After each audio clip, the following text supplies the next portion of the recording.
Vamos a hablar sobre la enfermedad del paciente encorvado o retorcido, porque afecta tanto hombres como mujeres, y de paso las mujeres somos las más afectadas tanto en frecuencia como principalmente en severidad. Y esos son más o menos los puntos que vamos a tratar en estos próximos minutos. Realmente no tenemos ninguna experiencia, he visto solamente 3 casos sospechosos, estoy esperando el resultado, de modo que lo que les traigo en esta mañana es la revisión de muchos trabajos, producto en África, en la India y algunos en República Dominicana. Este es un caso clínico, este es un paciente que vi hace un poco más de una semana, un paciente de 35 años que llegó a la consulta de infectología, procedente de Barquisimeto. Él tenía 3 días de evolución ya con la enfermedad y refería que cuando le comenzó él estaba previamente sano, no tenía ninguna enfermedad de base y comenzó a presentar dolores de fuerte intensidad a nivel de grandes articulaciones y fiebre de inicio brusco. Este paciente no tenía RAS, no tenía enfermedad de base como les dije y tampoco tiene antecedente de viaje. Estoy esperando los resultados de este paciente, bueno, más de semana y media, vamos a ver si este puede ser un caso autóctono.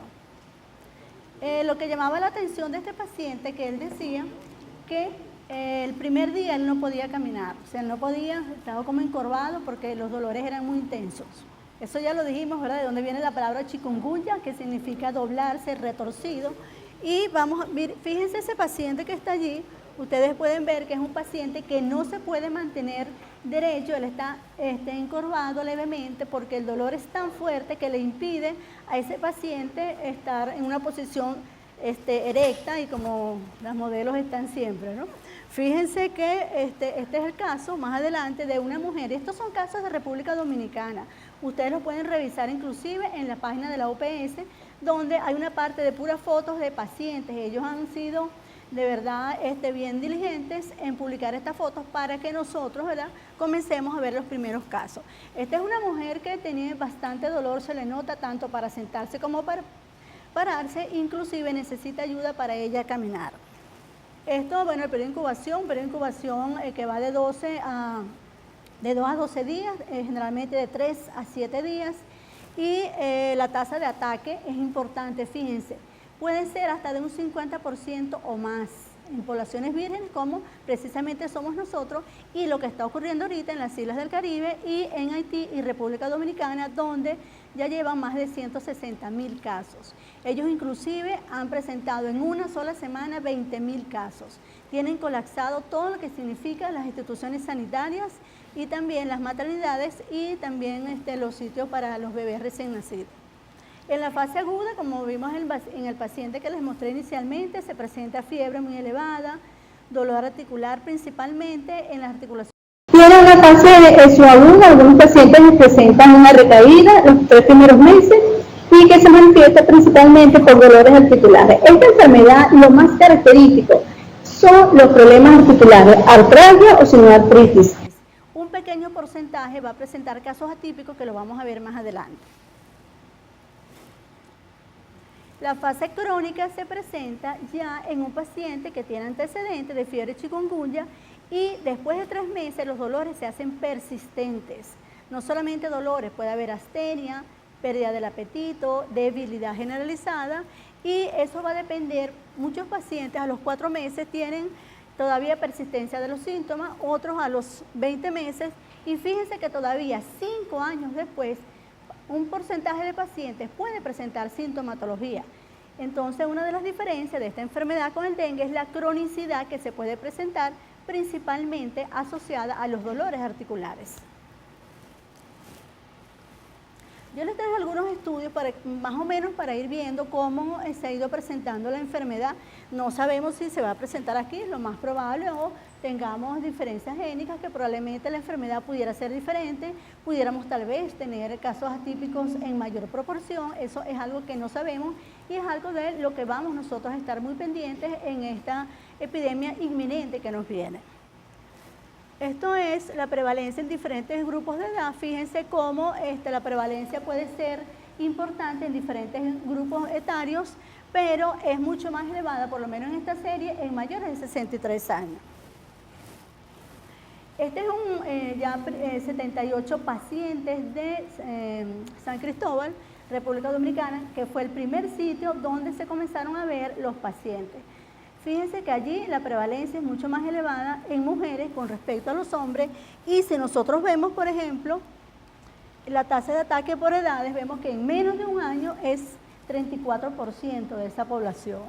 En 5 a 14 años, 37%, y ya en mayores de 64 años, esta es de 39%. Más o menos algo similar en los hombres. Los síntomas también van a variar dependiendo de la serie estudiada, pero cuando uno revisa, principalmente hay dos síntomas importantes que se presentan en casi todas las series que uno revisa. Y me estoy refiriendo a los dolores articulares, artralgia, y a la fiebre. Estos son los datos duros que llamamos de la enfermedad y que nos van a permitir sospechar la enfermedad cuando ya tengamos una epidemia establecida como tal en nuestro país, y si lo asociamos con linfopenia que pueden presentar algunos pacientes, eso puede dar un score también para hacer un diagnóstico clínico o presuntivo de la enfermedad.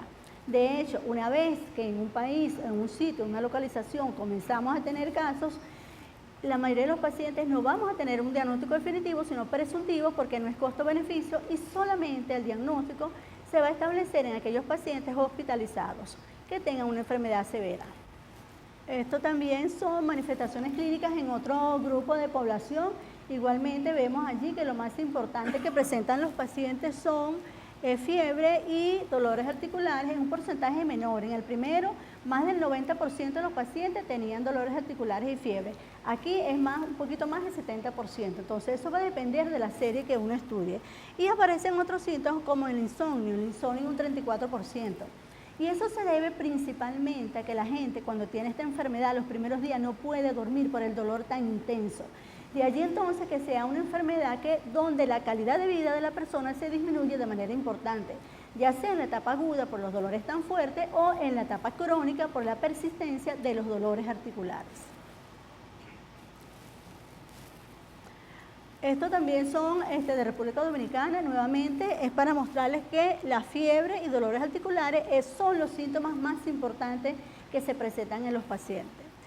También se puede observar RAS en un 35%, algunas series dicen 50%, y en algunas, dependiendo de los pacientes, por ejemplo en embarazadas, se puede presentar hasta un 70% en algunas revisiones. Y náuseas. Vamos a ver. ¿Cuáles son las articulaciones más afectadas? Bueno, aquí hubo un error, aquí es muñeca, donde dice rodilla es muñeca. Entonces, las articulaciones más afectadas son definitivamente las de las manos interfalángicas, la muñeca, la de los pies y grandes articulaciones también. El paciente puede tener, generalmente son simétricas, como vamos a ver en una foto más adelante, y el paciente va a tener varias articulaciones. Hay estudios que no se los traje donde aparece el número de articulaciones afectadas, y hay gente que tiene 10, 20, hasta casi todas las articulaciones afectadas. De allí entonces que el paciente no puede caminar y adopta esta posición encorvada. Fíjense, este estudio es duración del sufrimiento en semana. Principalmente estaba dado por la artralgia, también por debilidad. Y nosotros podemos ver allí cómo, ¿verdad? Eso se presenta un porcentaje variable, 10%. Fíjense que a las 4 semanas, más de 20% de los pacientes todavía tenía sufrimiento asociado a la enfermedad. Y a los 6 meses, que son 25 semanas, todavía había un porcentaje, y más de 25 semanas. Recordemos que la etapa crónica es aquella que va más allá de 3 meses. En cuanto al sufrimiento por los grupos de edad, vemos nuevamente que el sufrimiento se ve en principalmente mayores en ese caso, de 63 años. De hecho, los dolores articulares se ven con mayor frecuencia en personas de la tercera edad, personas que tienen padecimientos articulares previos como artritis, osteoartritis, y también en aquellos pacientes que tienen una respuesta inflamatoria aguda muy importante, que cursan con una viremia elevada. Esos pacientes son los que probablemente van a evolucionar a una etapa crónica de la enfermedad. Este es muy importante, este me encantó mucho, y aquí hay muchas gráficas que, bueno, no se las traje por cuestión de tiempo, pero ellos lo que ven allí es la intensidad de las artralgias en los pacientes afectados con chikungunya. Y fíjense allí que el primer día, el día 1, casi un 50% de los pacientes tiene dolores severos. muy importante. Eso hace que la persona no pueda moverse o le duela muchísimo el cuerpo. A medida que van pasando los días, estos van disminuyendo, pero fíjense que todavía el día 14 hay un porcentaje pequeño de pacientes que tiene dolores fuertes. Es una enfermedad incapacitante que va a hacer que el paciente permanezca en su casa, que no pueda ir a trabajar, que falte al trabajo. Y en esa parte, me imagino que Julio va a hablar de ello, es que se tiene que organizar la sociedad. ¿Cómo vamos a enfrentar eso a nivel hospitalario con las ausencias laborales o a nivel de otras instituciones de servicio? Vemos entonces que hay un porcentaje pequeño de pacientes que no tienen dolores, o sea, siempre hay pacientes que no les da ni coquito, ¿no? Algunos casos clínicos les traje de fotos, ¿verdad?, que he revisado para hacer esta presentación. Como yo les dije, no tenemos ninguna experiencia, no he visto ningún paciente con artritis, sino solamente con dolores articulares. Y aquí vemos esta paciente que tiene una artritis en ambas rodillas. También puede aparecer poliartritis edematosa a nivel de las manos. Aquí está la referencia. Esto ya es la etapa crónica. Esta es una paciente que tenía artritis en las articulaciones interfalángicas y a nivel de las muñecas. Vamos a ver el siguiente caso.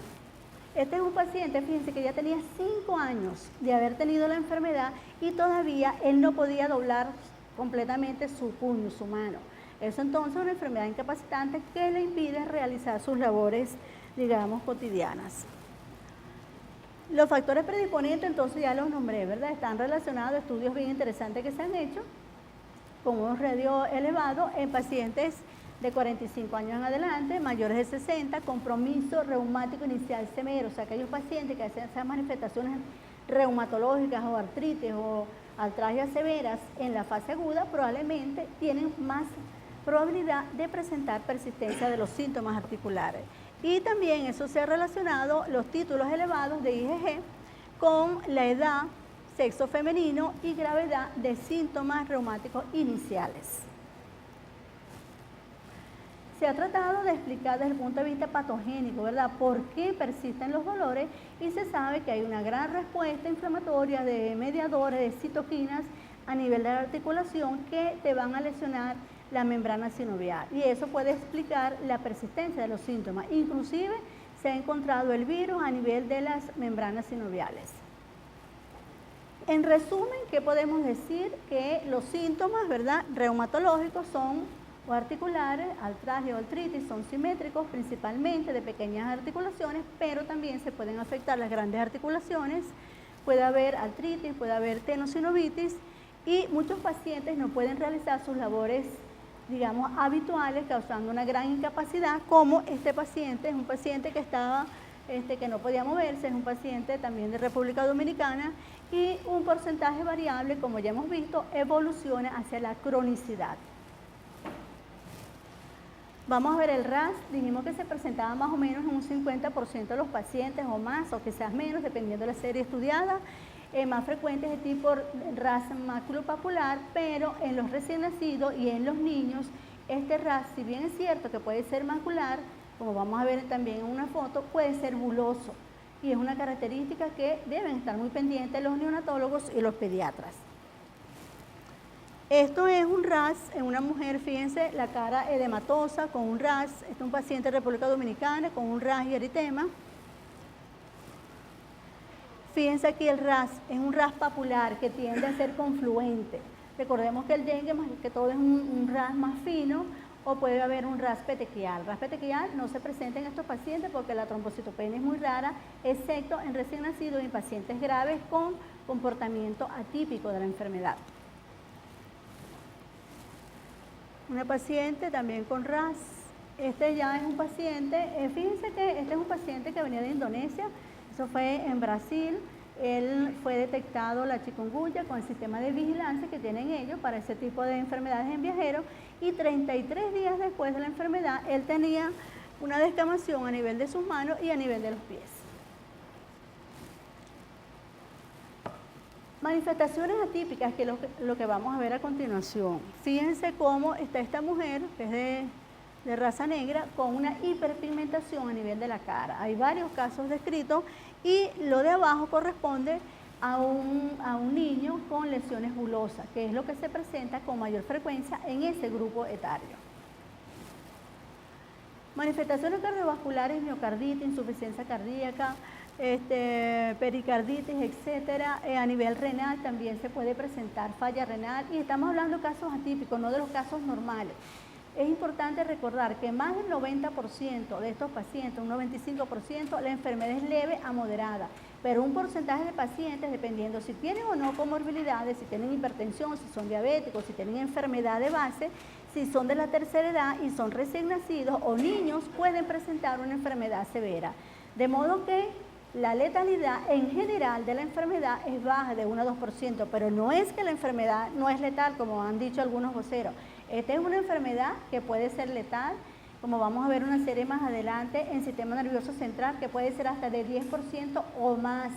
O sea, sí puede ser letal. Ya la epidemia ahorita, que está afectando al Caribe, ya van 33 fallecidos, hasta más o menos la semana pasada. Fíjense desde el punto de vista neurológico, que puede haber meningitis, encefalitis, convulsiones, Guillain-Barré, parálisis flácida.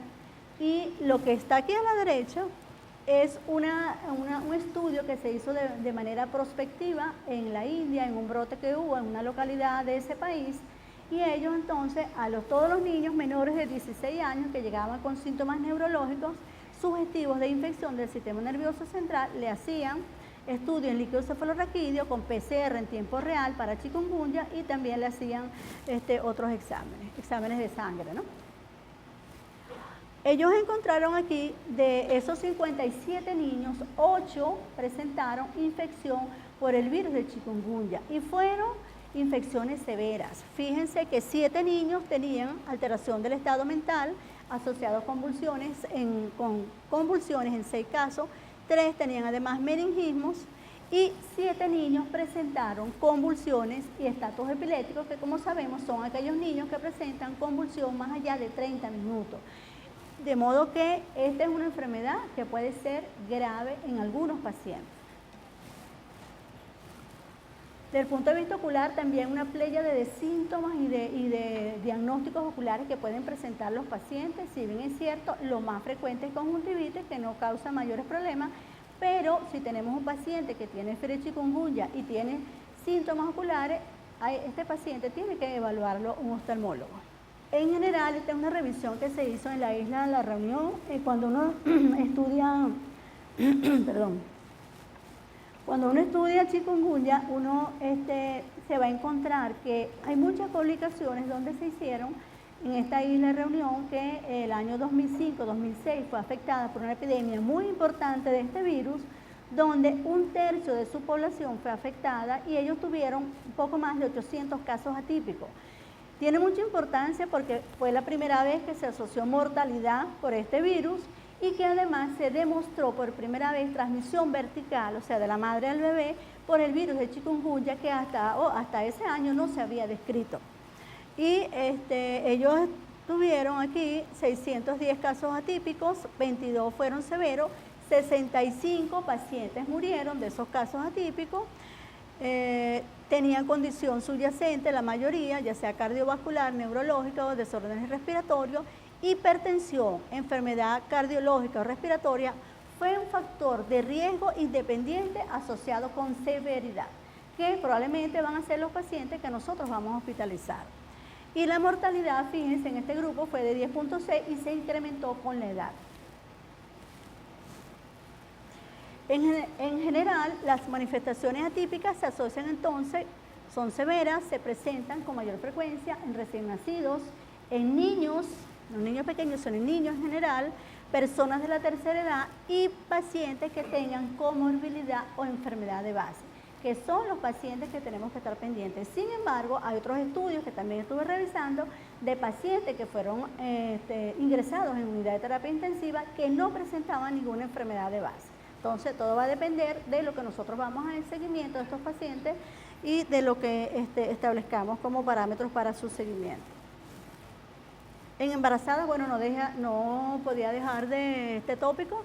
Esto es para que ustedes vean cómo los casos en San Cristóbal, no sé cuánto tiempo me queda, iban aumentando. Fíjense que en el mes de abril, 26 casos en esta maternidad, fue una declaración que dio su director. El mes de mayo, 35 en todo el mes. Y el mes de junio, en una sola semana, 22 casos. Él decía que donde tienen a los niñitos, su retén neonatológico, o la parte de los neonatos, estaba colapsado, que tenían más o menos como 70 camas, algo así, lo que leí, ¿no? Estos son los síntomas en embarazadas, se parecen mucho a síntomas de no embarazadas. Sin embargo, en este grupo se presentó también, no veo aquí, ¿qué dice aquí? Hemorragia, exacto, más o menos un 10%, y algunos tuvieron diarrea, aftas en la boca, que también se puede presentar, pero en general son bastante parecidos. La transmisión vertical, como ya les mencionaba, se mencionó o se describió por primera vez en esta isla, la isla Reunión, que es una isla que está en el Océano Índico, cerquita de Madagascar y de África, y que se describió por primera vez la transmisión vertical durante el embarazo. Generalmente dice que es baja, no así cuando la madre presenta la viremia o la enfermedad la última semana de terminar su embarazo. En ese momento la transmisión vertical puede ser hasta de un 47%. Y lo más importante y lo más grave es que esos niñitos presentan, los neonatos, enfermedad severa, y más del 50% de los niños pueden ser afectados con enfermedad severa. En recién nacidos, bueno, ya he mencionado más o menos cómo es la enfermedad. Fíjense que esta es una serie de 10 casos de niños nacidos cuyas madres estaban virémicas en el momento terminando su embarazo. 4 casos de esos, o sea, 4 niñitos tuvieron meningoencefalitis, 3 casos tuvieron CID, un caso tuvo trombocitopenia importante. O sea, la trombocitopenia puede ser importante en recién nacidos y en pacientes que tienen enfermedad atípica. Y 6 niñitos ameritaron ingreso en la UTI y todos requirieron una hospitalización neonatal prolongada. Entonces vemos que la enfermedad es severa, amerita que sean estos niños vistos por un equipo transdisciplinario o multidisciplinario y que puede colapsar las unidades de neonatología en nuestro país, tomando en cuenta el déficit tan importante que tenemos de camas para neonatos con problemas severos, ¿no? O de riesgo.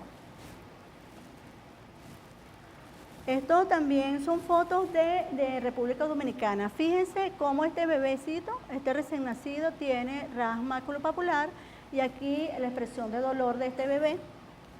Desde el punto de vista del laboratorio, realmente lo que se puede ver es una linfopenia, casi no hay trombocitopenia, puede haber alteración leve o moderada de las transaminasas. Se ha descrito también hipocalcemia, especialmente en pacientes atípicos, y puede haber falla renal. Esta me la mandó el doctor Hernán Málaga, realmente es una diapositiva muy bonita, donde nosotros podemos ver que en este país tropical donde estamos nosotros, bueno, tenemos que hacer diagnóstico diferencial con otras enfermedades como malaria, leptospirosis, dengue, sepsis inclusive, pero que una de las cosas fundamentales en el diagnóstico diferencial es el dato duro que les dije, que es la presencia de artritis y de artralgia en estos pacientes.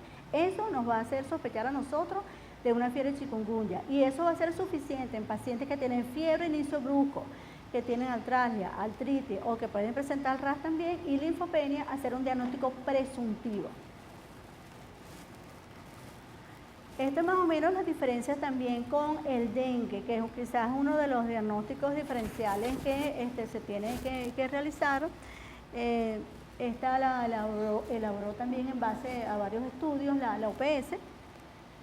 La fiebre en ambos se puede presentar, las mialgias también. La característica diferencial importante son dolores articulares, artritis, tenosinovitis, que se presenta con mayor frecuencia o casi exclusivamente en la chikungunya, y sangrado no es frecuente, ¿verdad? Esa epistaxis o esas hemorragias importantes en la chikungunya, sí en el dengue severo. Y la evolución, que sabemos que la chikungunya evoluciona en algunos pacientes a forma crónica. El dengue es una enfermedad aguda y algunos pacientes pueden presentar después, un mes después quizás, debilidad en la fase convaleciente, pero nunca una infección crónica. Bueno, rápidamente para terminar, algunas conclusiones sobre lo que hemos visto. La mayoría de los pacientes tienen una enfermedad leve a moderada.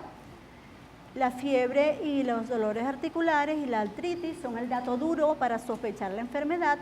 Las manifestaciones articulares son simétricas con mayor afectación de manos y pies. Y las manifestaciones reumatológicas crónicas se presentan con mayor frecuencia en la tercera edad, estamos malos en la tercera edad, mayor respuesta inflamatoria en la fase aguda y personas que tengan enfermedad de base.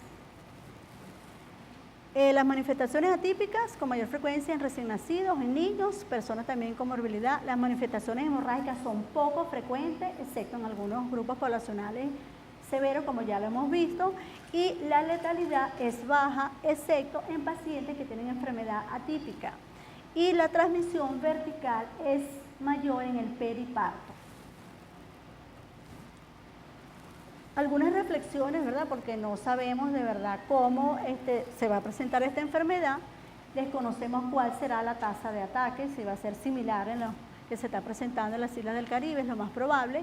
Cómo será el comportamiento clínico de la enfermedad, y para eso tenemos que hacer cohortes de pacientes desde que comencemos a ver los primeros casos y trabajar en un equipo multidisciplinario.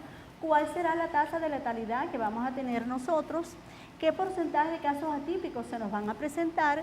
Y cómo serán afectadas las embarazadas y los recién nacidos y otros grupos vulnerables de los que ya hemos mencionado, y qué impacto va a tener esta enfermedad en la familia, en la comunidad y en la economía del país en general, y muy importante para nosotros que somos trabajadores de salud, cuál será el impacto en las instituciones sanitarias. Bueno, esto se los traje porque esto lo compuse yo para Sudáfrica hace 4 años y lo adapté para este Mundial de Brasil. Vamos a darle un golazo, y aquí más o menos la prevención. Bueno, estamos preparados, de eso va a hablar mi colega, el doctor Julio Castro, y bueno, gracias por su atención.